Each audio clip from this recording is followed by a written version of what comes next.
first to the floor, Jake Eisenberg, Dan Greenberg, Barstool Sports, the Boston Celtics win, closeout game at home, game 5. It's become their specialty at this point.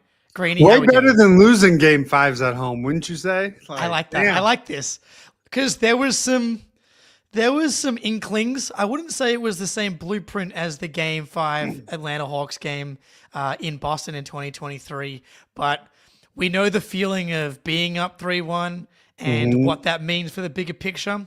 And at halftime of this game, we're like, please, everything that we need you to do, everything that we need you to not do, you are currently doing. For 24 minutes. Please stop doing that. And the second half happened, and we saw the team that are the champs. We saw a team that has now won 64 and 61 games in back-to-back seasons. And we smoke the Orlando Magic by 30 plus. Oh, I don't even know what the score was, honestly. I think it was like 31. Yeah, once 31. Once a score gets above 25, the numbers become hard for me to figure out. But yeah, it was nice to see an avalanche like that because we had not seen game one a little bit, but not like this. Not like this. Even with it in game 1, they barely scored over 100, right? So this was the tsunami that we have grown accustomed to from this era. And I don't really know how to feel. Like, on one hand, I'm relieved and I'm happy. Like, obviously, winning playoff games and playoff rounds is what we're here for. But I know that if they played the way they played today against a team with a pulse, they probably don't win this game, this game, right? Like, the Magic just can't hit a jump shot. So everything, all of your flaws aren't really like the pain points aside from like the points off turnovers. I'm talking more just your offensive lulls, just your carelessness, your inability to rebound. Like, when you do that stuff against teams that can make a jump shot, it's an entirely different problem than what the Celtics had to solve. Because even if they screwed up, there was like a 75% chance that the Magic were going to miss. You know what I mean? If you have that kind of carelessness against a team like Cleveland, half of those makes are going to be threes and you're going to be down 25. Yes, you're correct. But at the same time, the Magic's ability to turn you over are not the same as a team like the Knicks and the same as a team like Cleveland. And the turnovers are frustrating. The Celtics were definitely forcing it. Like some of the kick ahead passes. The transition post for Cornette. The fuck was that? Yeah. I'm not sure. But like the offensive rebounding, I didn't feel like the Celtics weren't trying. I legit thought the Magic were like Wendell Carter was like a monster. It's not that they weren't trying, but they didn't put a body. They weren't finding bodies, right? Like, they're usually so much better at limiting weak side crashes. Like, there were probably 3 or 4 times where Tatum is there for the rebound, has position, is going up, but somebody crashes behind him and steals it. So it just felt like they just weren't, at least in the first half. I can't tell you. I felt like in the second half, outside of that first Wendell Carter bucket, that the offensive rebounds weren't as much of an issue, but it just felt like they weren't finding bodies on crashes, which is exactly how the Celtics kill you with offensive rebounds, right? You get Drew or Pritchard crashing from the weak side. I felt like the Magic in the first half, especially, were the ones that, were doing that. Yeah, I think, it's fair to say that closeout games are hard. And the Magic, I thought, coming to this game, were going to give the first punch. You saw a similar thing in the Pacers series. Pacers come in game 5. They're not as heavy favorites as the Bucks, and I guess the difference is the Bucks are good enough to capitalize on the Pacers playing like shit for 5 minutes because they go up by 15, 20 points. Right. But the Pacers, similar to the Celtics, settle into the game. The best time to play like shit is in the first quarter. Definitely. It depends. It depends on the opponent. Like, we see sometimes if you play like shit against a team like the Thunder, you're down 35-12 and the game is over. But yes, but if you go down, but that happens in the third quarter, then at least you have the rest of the game to figure it out. And that was similar. Like we got to the halftime and the Celtics had played as poorly as it felt like they could, and they were down 2. Tatum had a couple of buckets late to kind of settle them down. And he I was love really that he went to the rim on the final play and went Yes. strong to the rim, because it felt like once he made that dunk, that was the flip of the switch in terms of, whatever funk the team is in, he is going to make sure that they snap out of it, which he obviously did. It was very clear, I thought, in that first half that it needed to be Tatum was going to be the guy that carried us home for this one. Ended up being more of a team approach, but Jaylen especially, I thought Jaylen completely shifted the energy in that third quarter. Obviously, a big part of it was getting the fouls on Paolo. But even if those fouls hadn't happened, Jaylen got to the rim both times and ones. And it was aggressive. That was Didn't take the beginning. Yeah, I'm trying to think if he took – I'm sure there was one like contested pull-up or a pull-up three that, you may not have loved, but his assertiveness and his shot profile is exactly what you want against a physical defense that's taking away your threes. But to your point of like how this had to be the Tatum game, I think what this was basically the illustration of how they play. It's always Tatum's time to be the guy. Yes. But what happens is once he's murdering you, then you're so worried about him. Now the avalanche comes. Now Pritchard and Hausers are making their spot up threes. Jaylen has driving lanes. So it's like it always is going to be, it starts with Jason Tatum being the guy and being the one to shoulder the offensive load initially. The beauty is what happens off of that once everybody starts to get cleaner looks, because the shot qualities that they had in the second half were so much better. And it's no surprise that then we started to see the threes. Then we started to see the layups. It's just they got back to playing how, we're used to seeing them play. Yeah, and I do think it's important to remember, like, this Magic team, the defense was hard to solve at times. Like, the offensive numbers and offensive rating for the series, even before tonight, they were fifth in offensive rating coming into tonight. So, like, it had been better than it had felt just because the Magic had really slowed this series down. Yep. Mm-hmm. But Tatum tonight clearly in the first half was getting kind of whatever he really wanted. He was 6 for 9 in the first half, all twos, 4 for 4 from the free throw line. And didn't take a three, right? Or did he 0. Yeah, didn't even take a three. I find that fascinating.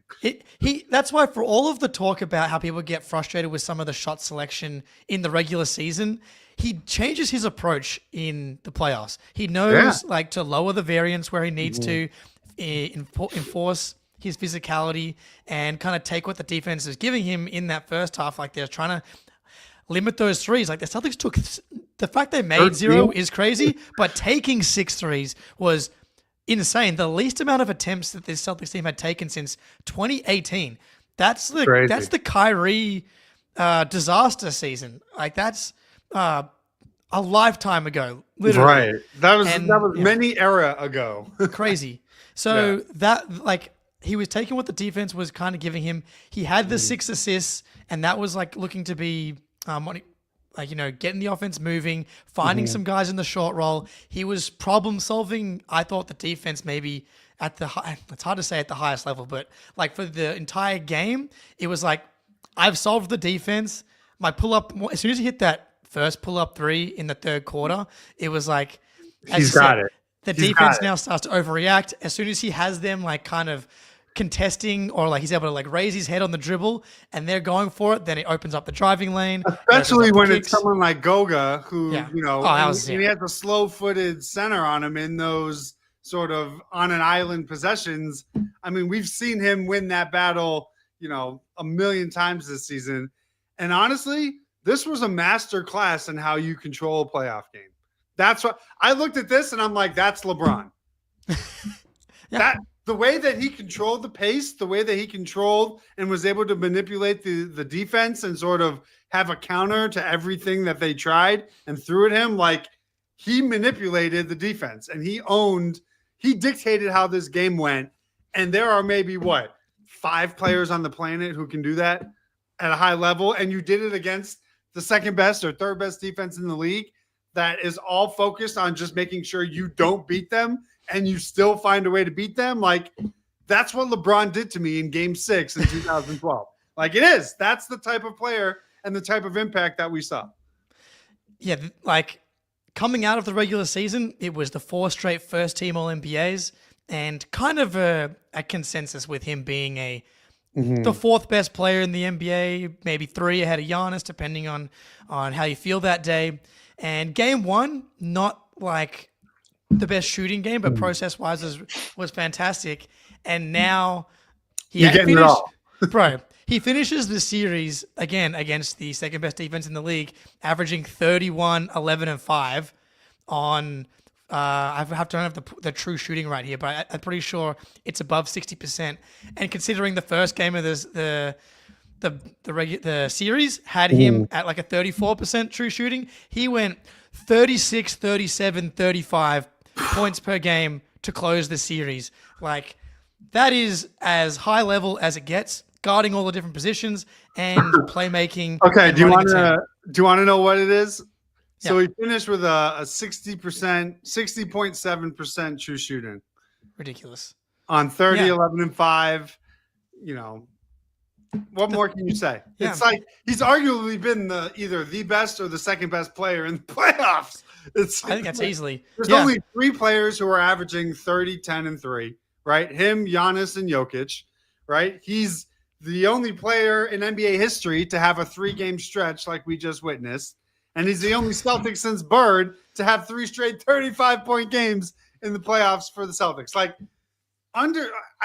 you have to always pinch yourself and understand. It's crazy. Like, the only time people have seen this is when Larry fucking Bird was doing it. Like, this isn't that random graphic where like it's LeBron, Thad Young. Yeah, Thaddeus Young. Thad Young. Like, no, like this is you're talking about shit with Larry Bird, stuff that nobody has done in NBA history.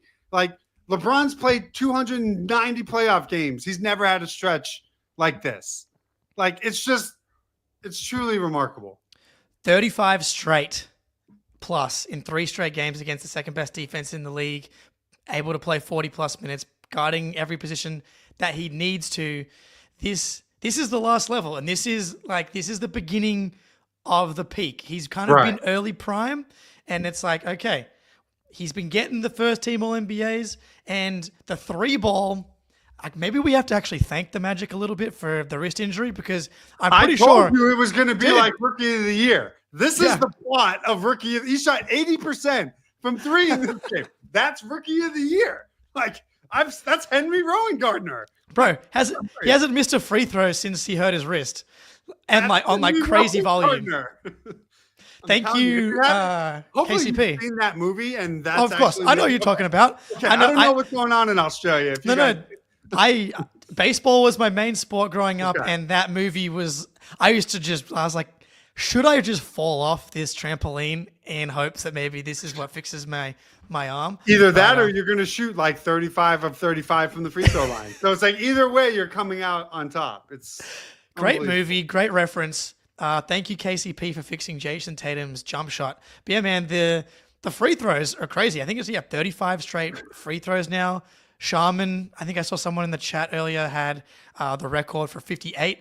Let's hope that I almost want to delete all those comments about Tatum's free throws. Let's not talk too much about how he is yet to miss a free throw in 3 straight games.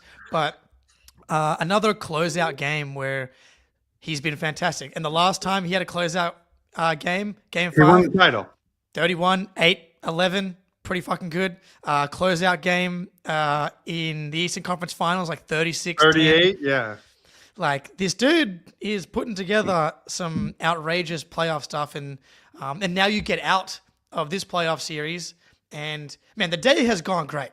It's like the last couple days have been, it's like beyond ideal. Between the Lakers down 3-1, the Knicks series getting extended. You took care of business. Tatum looks great. Jaylen looks good.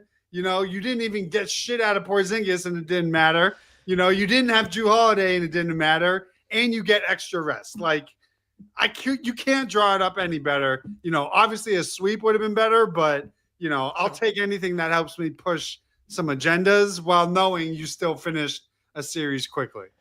It's true. Like, it would have been nice to take the sweep, but at the same time, then we don't get the 35, Right. 8 and 10 game on 84% true shooting. So we'll take it. We appreciate. They just like closing it out at home for the home crowd. And so now we're 3-0. 3-0. At home in the playoffs, which, man, that's been a while because that hasn't happened. I know. In Yeah, because they dropped the first two. So since the Eastern Conference Finals and then the finals. Yeah. So nice to get off to a good start. Defend home court. Very much appreciate it. But you know what's interesting? Yeah. Outside, I think they have two Game 7 losses in the Jays era, right? Yes. And then they have Miami at home in 23. If you let Jaylen and Tatum get to 3 wins in a playoff series, they're pretty much never going to lose the series.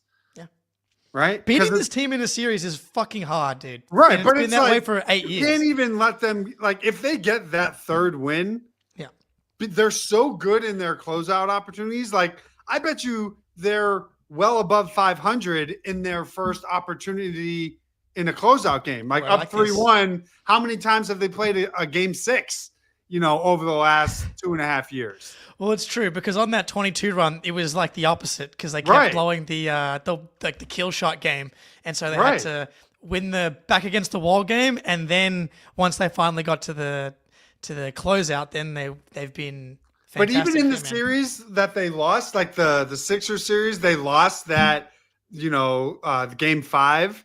Oh yeah, and then they won Game 6. But it's like 7.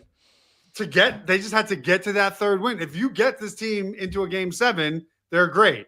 If you, in the first 4 games of the series, let them get 3 wins, they're probably going to beat you in 5. Like, these two, unlike anything that I can really remember of, because even the Garnett teams screwed around in their series. Those went.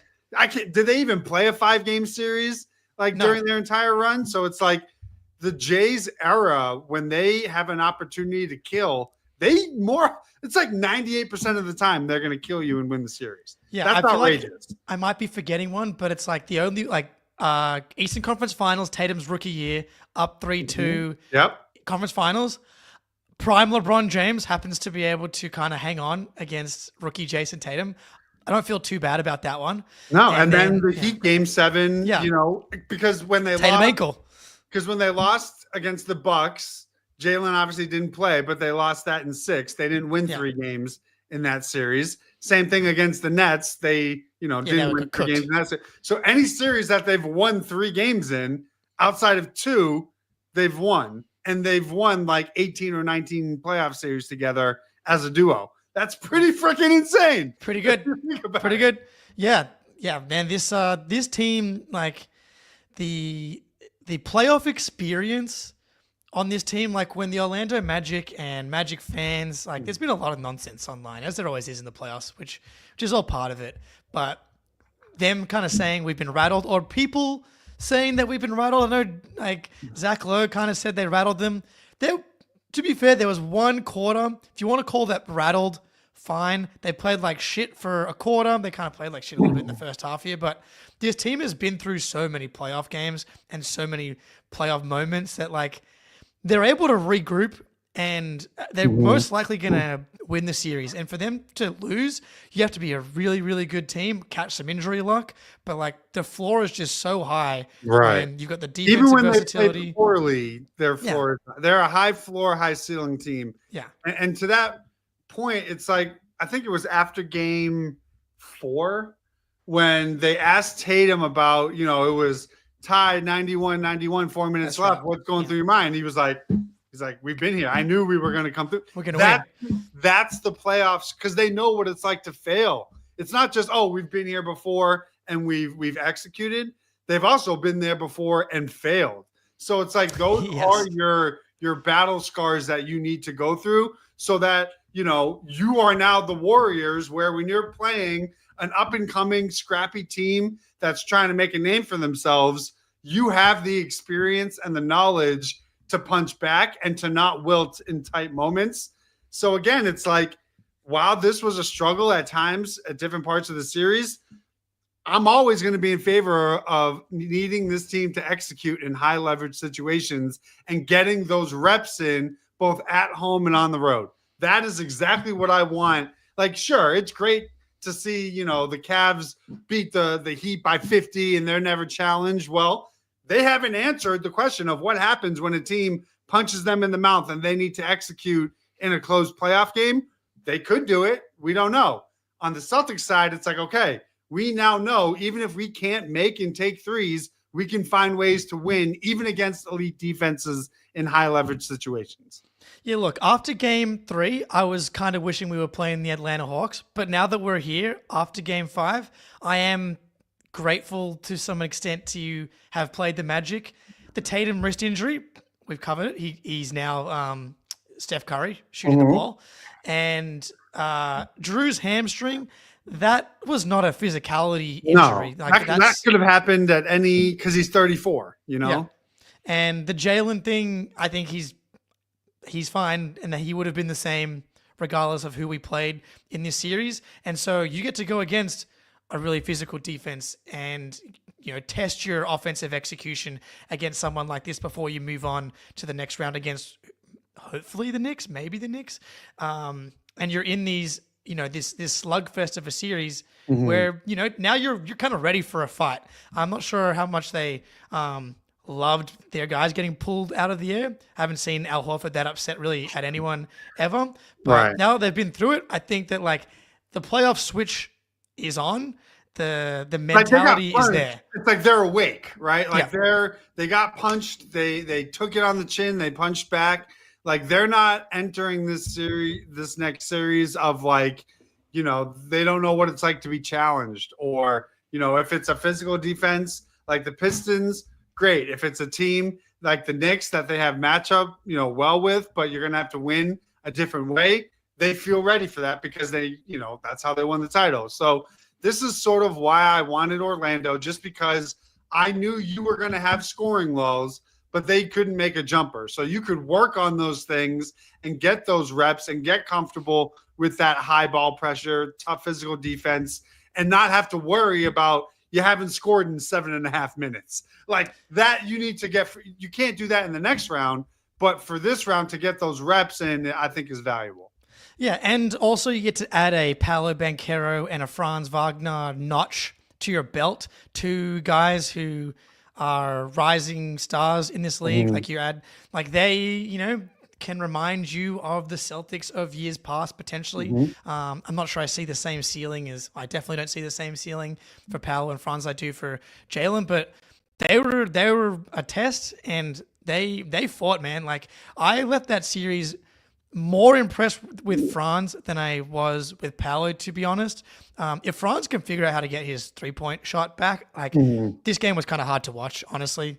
He just seems to be like a 34-35% shooter. That's really all weird. it is. His first 2 seasons in the NBA, he was at 35, 36, and then the last 2 years, it's completely crated, despite his free throws still being good. But man, his touch and ability to create around the rim was absurd.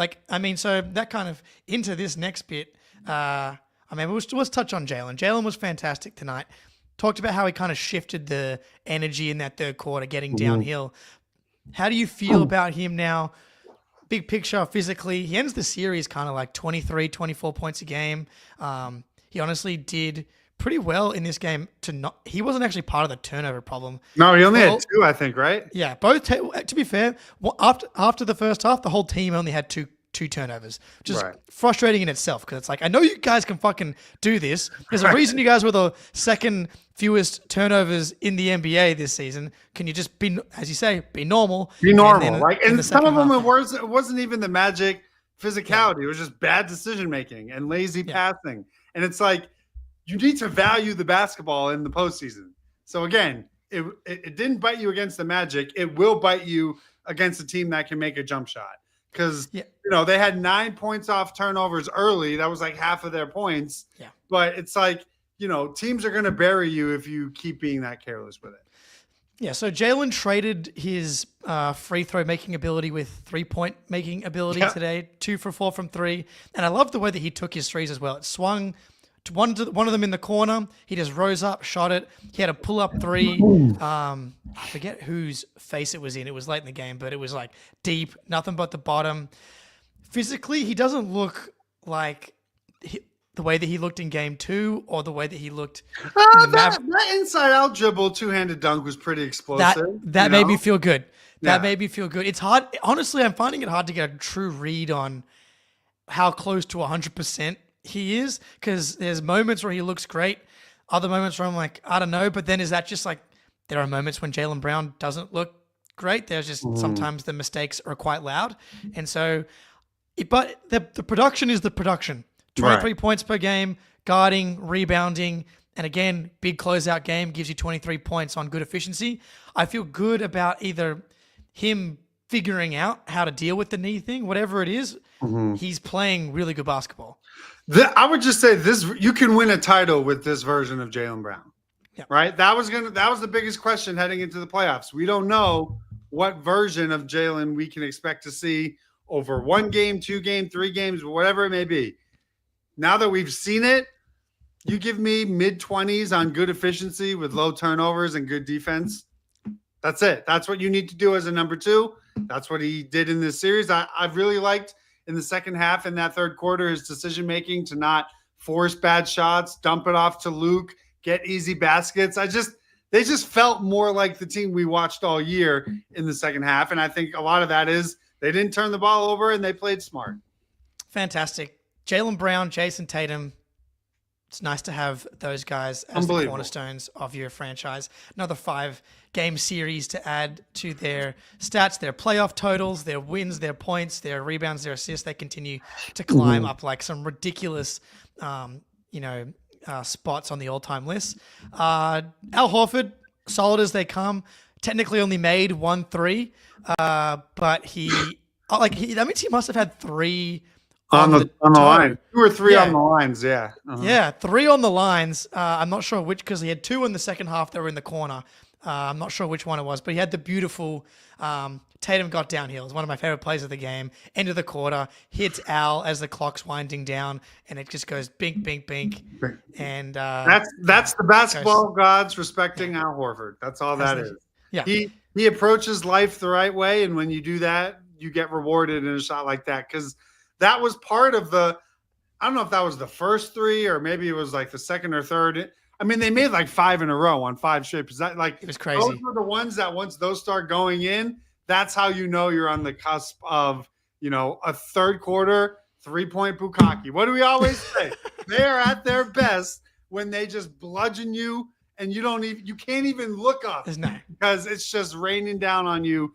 And that is when they were taking them with full confidence. Right? There was no hesitation on the Pritchard 35-footer, on the Tatum pull-up. Like, the only person who didn't hit a 3 that probably could have used one was Porzingis, right? Outside of that, everybody else, came through. Hauser finally seeing the ball go in. Like, those are the things that you're going to need to see in the next round. And, especially for guys that struggled, like Peyton and Hauser over these last couple games, to even get an open look. I thought it was really important for them to see the ball go in and feel that, relief that, hey, I actually can hit a 3 when I'm wide open. What a wild concept. Man, the first Hauser 3 that he hit too was only a 10-point game, and they'd run a nice little action to get Cole Anthony in there, who again I'm pretty sure ended the series with. What an unbelievable series for him, Jesus! Oh my God, the amount of checks that dude tried to cash with his mouth as opposed to his play was embarrassing. He was out there in garbage time. That's where that's the true insulting part of the whole. But honestly, I mean, I get wanting to have confidence, but how he approached it is not what I would recommend. Not a lot of whole self-awareness at play with that, but that's why it's Cole Anthony. So what are you gonna do? Yeah. Bench players talking like starters, but it was nice. It was like a Tatum Hauser 2-man game. They're hunting Cole Anthony. Luke comes over and sets a screen to get the chasing Cole Anthony, and Hauser pulls, and like Wendell Carter's right there. Cole Anthony's not really contesting it because he's too small, but Hauser's like fading in, and it doesn't even consider touching the rim. And I was just gonna say the noticeable part isn't the make; it's that it was pure. It's and when Hauser is pure, that's when you're like, all right, we have a couple of, bullets in the chamber where, you don't think that he has the space to get this shot off, but he's going to shoot it and it's going to be nylon and you're just going to be dumbfounded with, next thing you know, it's a 17-point game and, the game's over.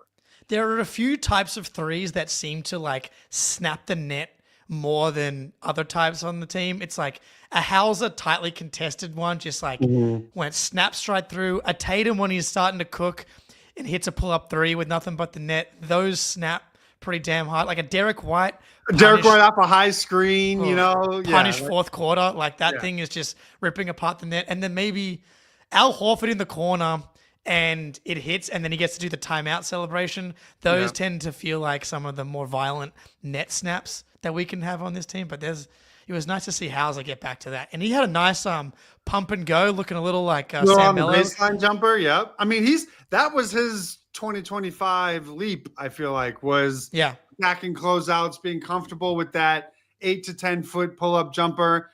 And I guess, it makes sense. It's like he's such a dead-eye shooter. Obviously, just take a step in, even though, it's like the antithesis of Missoula ball to take a 2 instead of a 3. But it's another thing to where if he needs to see the ball to, go in to get himself going, I like that he has the confidence because he's even taking it to the rim, a little bit more, it feels like this year as opposed to years past. And, it's just such it's a new wrinkle to his offense that, if he's more than just a spot up shooter, it just makes you so much harder to guard, even in the Tatum plus bench lineups. Yeah. And I think after game 2 or I'm pretty sure I was like, Hauser has struggled defensively and he's missed all of his looks. But I was like, there's going to be games he's going to hit his 2 threes and he's going to improve defensively. And I thought defensively, he figured it out to give them both Franz and Paolo just a little bit more space, try and bait them into a pull-up jump shot, or that means you have got more space to kind of try and cut off their drives. And I thought that improved. And then obviously he hitting his shots as opposed to missing his shots because they were going to be hard to come by against this Magic defense. And so those like 3-6 points from Sam Hauser.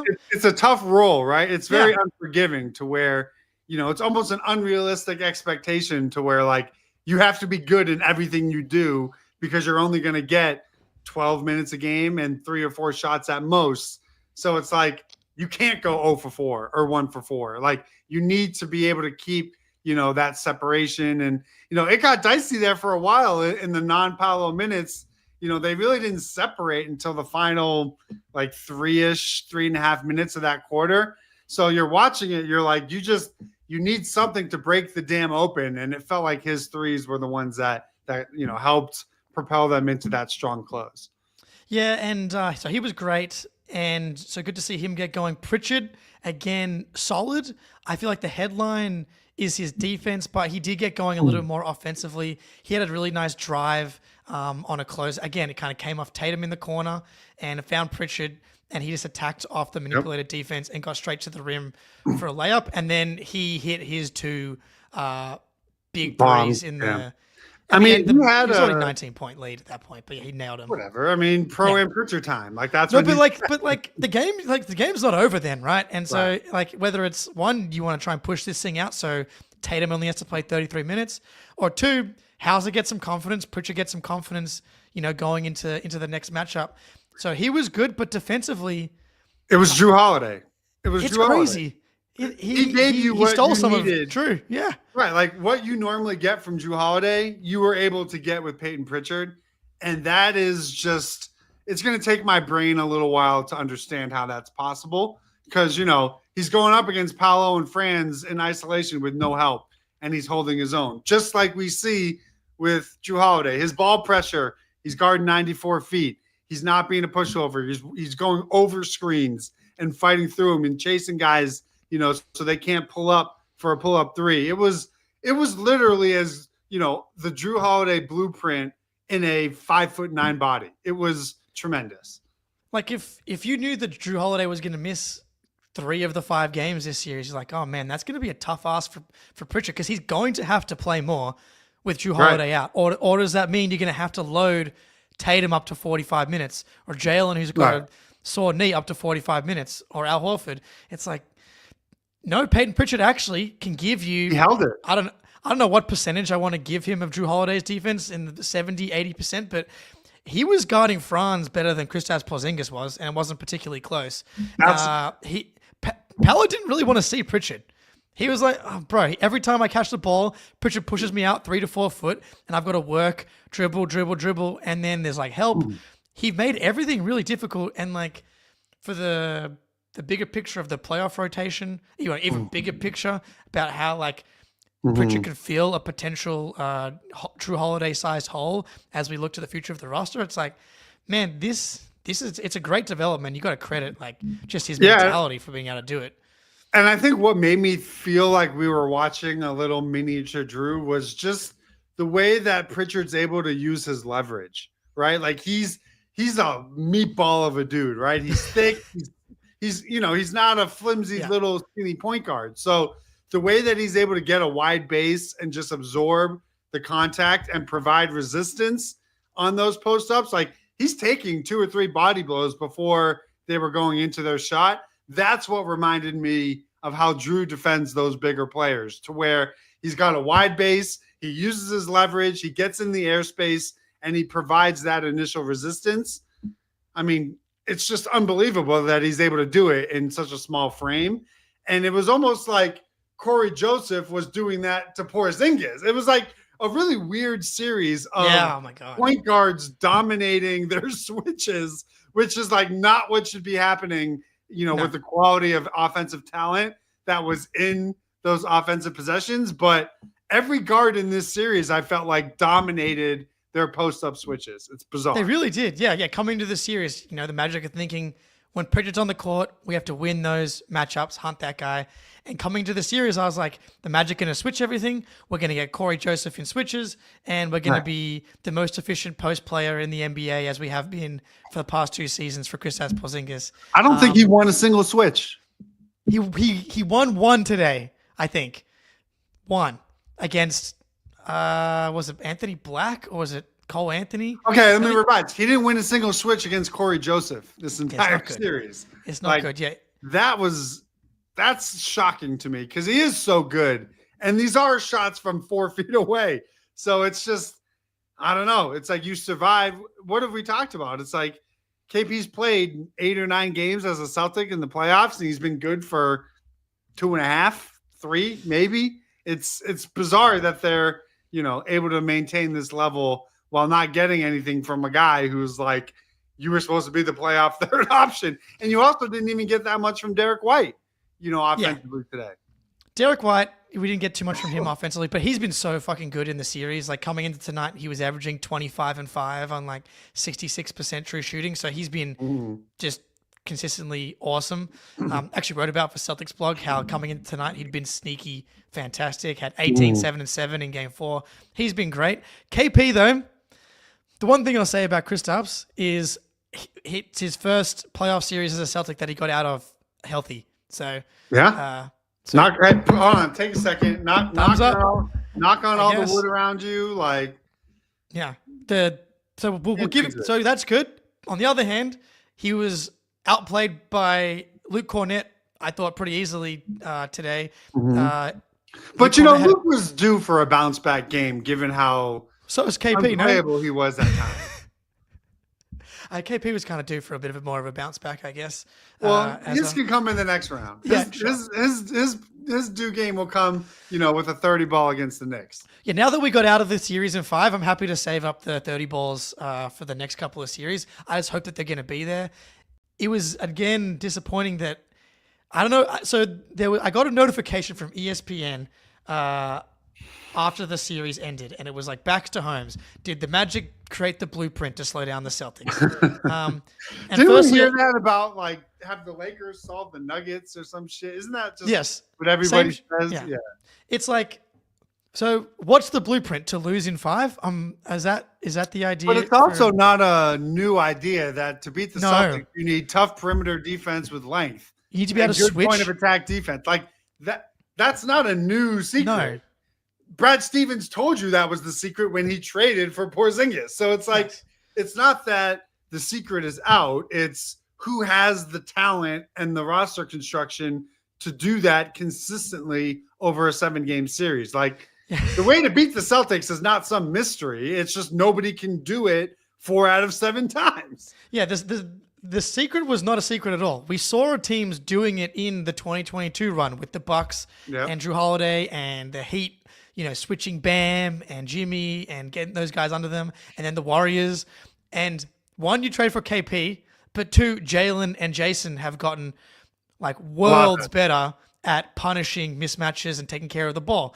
So it's like the secret is the solution is the same. The problem is executing the blueprint has gotten significantly more difficult at the same time. And it's like, okay, is the blueprint for the Knicks to switch Karl Anthony Towns and Jalen Brunson onto Jason Tatum and Jaylen Brown? Right. I don't know, man. That doesn't seem like the something only going thing to work. I will say that I think people will take away from this is maybe not switching like that, but trying to stay home on shooters and hoping that the Celtics can beat you with twos. That I think you can replicate if you don't necessarily have the Magic's, length and roster, because like you're just telling your players don't help on drives. So that I think is going to be the challenge.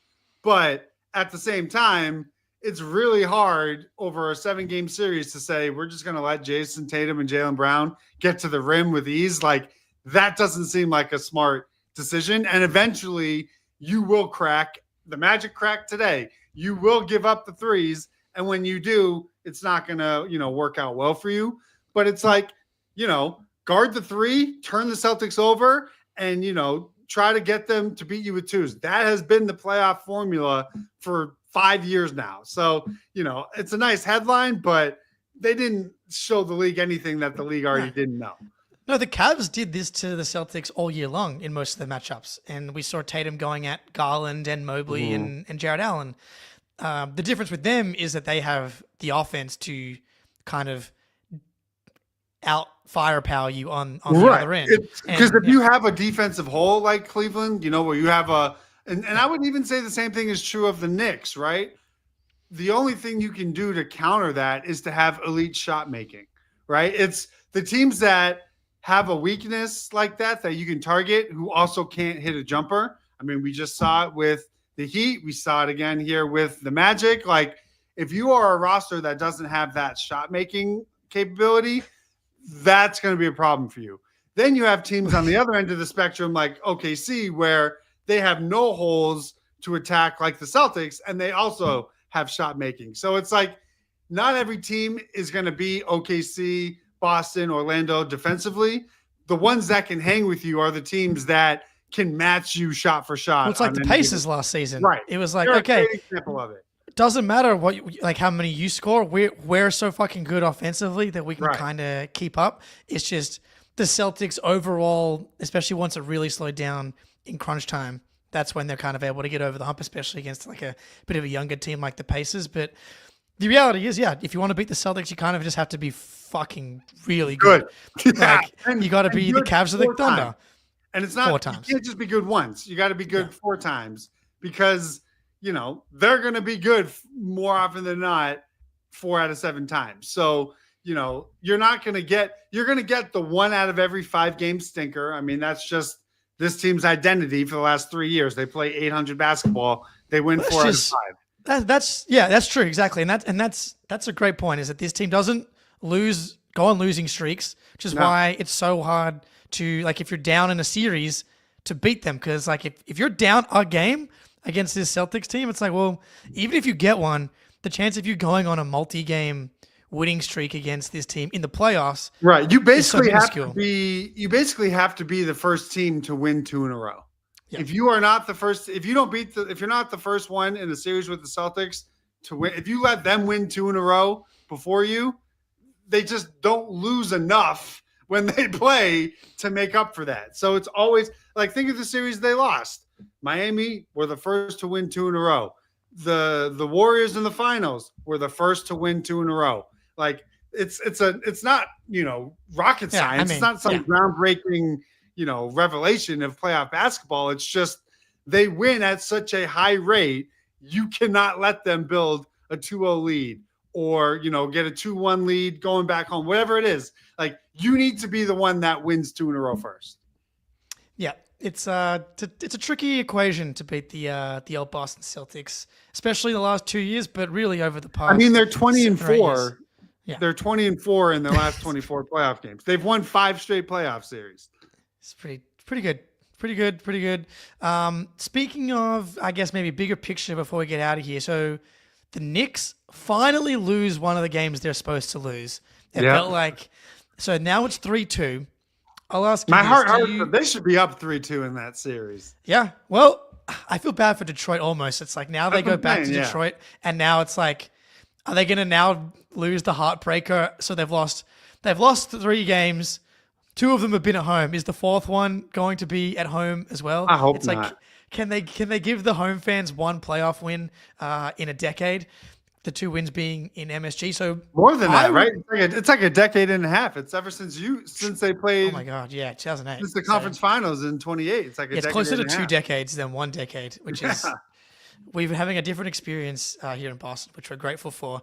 So I would definitely rather play the Knicks. I think just purely for even watching this series, I don't think that the gap between the Pistons and the Knicks is actually that wide. And matchup wise, I just love the way the Celtics offense matches up against the Knicks defense. The Pistons defense, they have Asar Thompson to make Tatum's life hell. I would rather play the Knicks. So that being said, firstly, do you agree with that? I look at this series the same way as we looked at the Atlanta versus Orlando debate, just a level above that, right? Like, the Pistons have the physicality and the length and the defense of the Magic at times, just with a little bit better spacing and better shooting with Beasley and Tim Hardaway. Like, they're not going to miss 16 straight threes. Like, they're going to you have to respect them, a little bit more as shooters. The Knicks, it's like, okay, here you have an elite offense, but they can't stop a nosebleed, and they have not, shown an ability to solve the problems that you present in that matchup. In a playoff series, I always tend to prefer the team that's offensively challenged, just because I've seen what that means.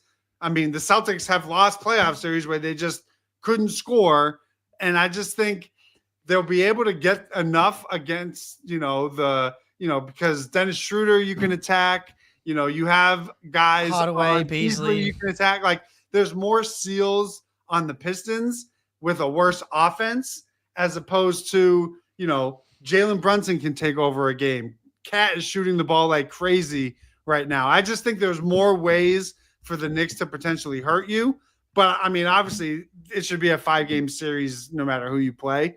I'm always more of the side of play the team that has a higher likelihood of going half a quarter without scoring.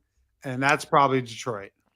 Fair. I think that's a fair assessment. They're like a Magic variant. Their defense isn't as good as the Orlando Magic's, but their offense is substantially better than. And they're still physical. Magic's. They'll still hit the glass. They'll still, Amen Thompson will be, a good wing perimeter defender for them. Yeah. I just think you felt comfortable leaving, any Magic player open for 3. I don't think you can do that with Schroeder, Hardaway Jr., or Beasley. Even if they're not world beaters, they can shoot at a respectable clip.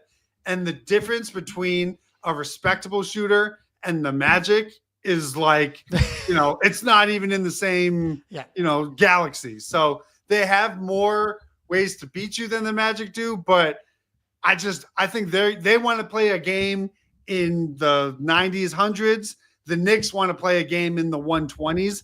I would rather play the team that, doesn't want to score 120. Fair enough. But at the same time, the only teams that have beaten the Celtics in the past few seasons have been teams with elite defenses. It's like the Heat. So that's the risk. Warriors. I'm like, I'd rather, for me, it's like, because you're right. Like, when do they lose these playoffs games? It's when they have these scoring droughts, these turnover riddled quarters. I'm not sure the Knicks are actually capable of doing that. Of forcing that, right. Yeah. But I think that the point, similar to the Atlanta-Orlando conversation, the most likely betting odds for the next series are going to be Celtics in 5. And that's going to be the reality of who comes out. But I also kind of want the aura points for playing against the Knicks. I'm just fearful that, like, I'm trying to think back in history. Has there ever been a head-to-head matchup where a team beat them, 8 out of 9 times? Well, see, maybe not that one, because the one that comes to mind last season was the Suns had kind of like handled the Wolves in the regular season, and then the Wolves came into the playoffs and dominated them. So I'm sure there are examples, but I don't know. Even the matchups just make so much sense in the favor of the Celtics. They love to play attack bigs with slow feet in drop coverage and have small defenders to attack in post-ups. And then defensively, they love to put Jaylen, Jason, or Drew on opposing big men that like to either roll or pop, because that nullifies that. And it's like so many boxes are ticked when you like throw up the Knicks and the Celtics in that way. So that's what I like. Now, and that's why I think that it's 8-1. Right. Well, let me ask you, do you look at their matchup more along the lines of their final game, or the first 3 where they were, blowing doors up? Because for me, if Mitchell Robinson is playing and you have to deal with that offensive rebounding and that rim protection, I tend to believe a playoff series would look more like their final game, which was close. I mean, that was not a, beat down, no doubt about it type win. It was what I would think, okay, if you get in a close game against Jaylen Brunson, he's a good enough tough shot maker and proven clutch performer to where, that's a thorn in your side. Who are the Pistons going to? Cade? Maybe he can do it, maybe he can't. This is his first rodeo. I just feel like there's more problem areas, but like you said, on paper and then on the court in their 3 out of 4 matchups this year, it just hasn't been close. So the question is, what is it closer to? Is it the one in their last game or the 3 blowouts that weren't all that competitive? Well, I guess in the last game, important to note, no Al Horford. So True. And then you level up into playoff Al Horford. And Jaylen was so bad. I feel like this version of Jaylen is much better than that Knicks version of Jaylen. So maybe it wouldn't surprise me if the Knicks. It would surprise me if it got to 6 a little bit, but it wouldn't surprise me if the games are close, because it's playoffs and that happens. But I think that there would be at least, you're getting blown out by the Celtics at least once. That's kind of the calculus with this team. It's like blowing out the Celtics. It's not probably not really going to happen. Something that happens, especially for the Knicks. I think the Thunder were the closest, I guess, to doing it, and even then they didn't really do it. And so it's like this Knicks team, you're going to have to win close games, and the Celtics are going to probably go at worst 2-2, and they're going to have a blowout and then beat you by 12, like that. But yeah, I just think Tibbs just like despises switching, so I'm just like exactly.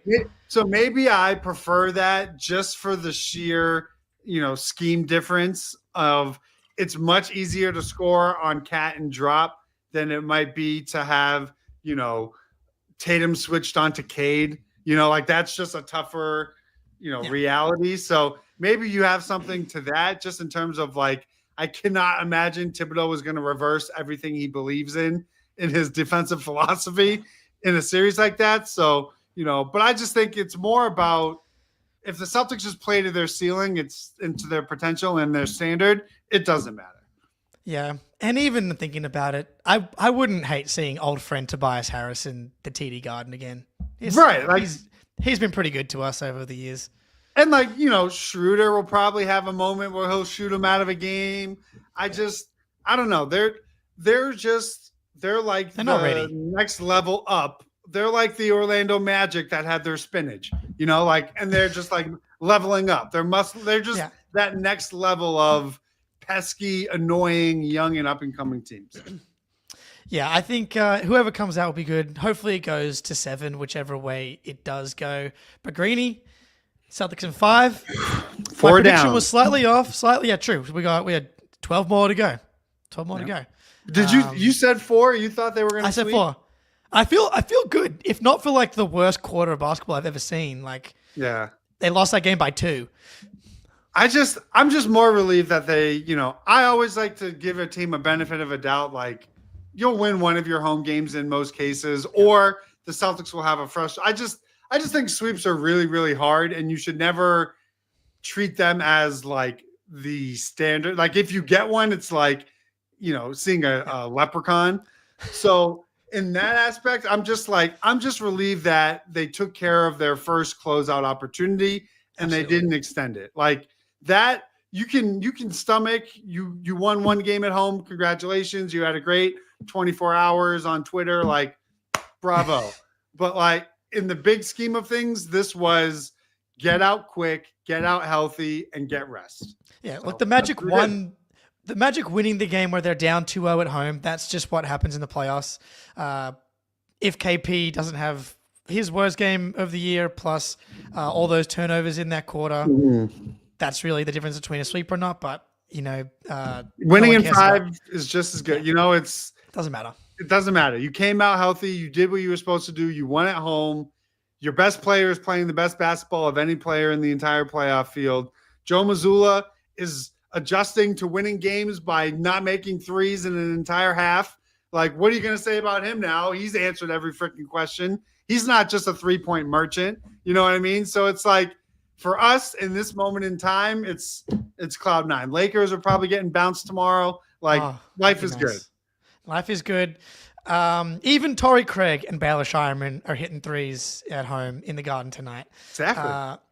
Yeah, it was a good night all around. We don't really know when the next series is going to start here, which probably I would think Sunday or Monday or something. I think I saw they're right? scheduled the Pacers Cavs game 1 for Sunday. So, well, because let's think about this, right? So they'll play again on Thursday. Yeah. So they'll go Thursday, Saturday if there's a game 7. So so you're probably looking at maybe Monday if it goes 7, right? So Monday would be so good. That's like a week. That's nearly a week off. That would be so good. Like, if not, obviously Drew Holiday, Jaylen, and Al Horford. That's what I was going to say. Is like you were able to give Al Horford like an all-star break in the middle of the playoffs last year, and he didn't burn out. So it's like that's the other reason of why these short series are so important. Is like get Al Horford rest. And you will be treated with like the best present from the basketball gods you could imagine. I love him. Al Horford, just a nice little 9, 6, 4, 1 steal, 1 block. What a beautiful legend. Eyes, huge beautiful threes, eyes. Just perfect. Ian in the crowd, loving every minute of it. Perfect. Up late on a school night. Well, I mean, he doesn't even go to school. Let's be honest. He's at the national title game on a Wednesday. He's at the Garden on a Tuesday. Like, when is that kid going to school? I think they've decided he's going to be the Celtics draft pick in 2033. I think. Yeah, Brad's like, don't worry about it. We'll just give you NIL money, and then like 741 will give you an NIL deal, and then you'll just be the Al Horford replacement. Exactly. That would make sense. It wouldn't surprise me if Al makes it another 8 years. Greeny, it's been a pleasure. First round, never in doubt. Done. In the books. In the books. I hope I never have to think about these people again. Like, get out of my mentions. Get out of my internet. I know. Get out of here. It was a fun back and forth, but we're done. I will say, the Magic saying, like, the Celtics don't know how playoff fouls work and, like, retweeting clips from, like, the Rockets-Warriors game being like, the Celtics, see, this is what happens in the playoffs. Foul. It's like, dude, we've gone through some of the most disgustingly painful series against the Warriors, against the Heat, against the Raptors, against the Bucks. It's like, we have played more playoff games in the last 5 years than you've played in your franchise's history. But like, I can understand it to some degree, but it's just like people are so willing to look stupid on the internet that it's just the brainworms. I think it's what happens when people, I mean, you're seeing people, when are the Celtics ever going to play a healthy team? It's just brainworms. That's all it is. This team gives people brainworms and they just can't help themselves. Exactly. The brainworms have not gone anywhere despite the Celtics winning a title. Greeny, it's been a pleasure. Everybody in the chat, appreciate you. I'll be out. It is. Yeah. I'm not sure. I'm going to be day to day now. I've got ankle surgery, arthroscope tomorrow. I'm hoping for more of a Steph Curry recovery and not a Chris Middleton I was saying, recovery. Porzingis 2.0 over there. Yeah, like, let's. So I'll be day to day. There'll be Oxycontin Jake potentially later in the week here. But you know where to find us. Spoonie and Ben will be here tomorrow. Greeny, it's been a pleasure. I'm sure we'll talk to you very, very soon. Till next time, go Celtics.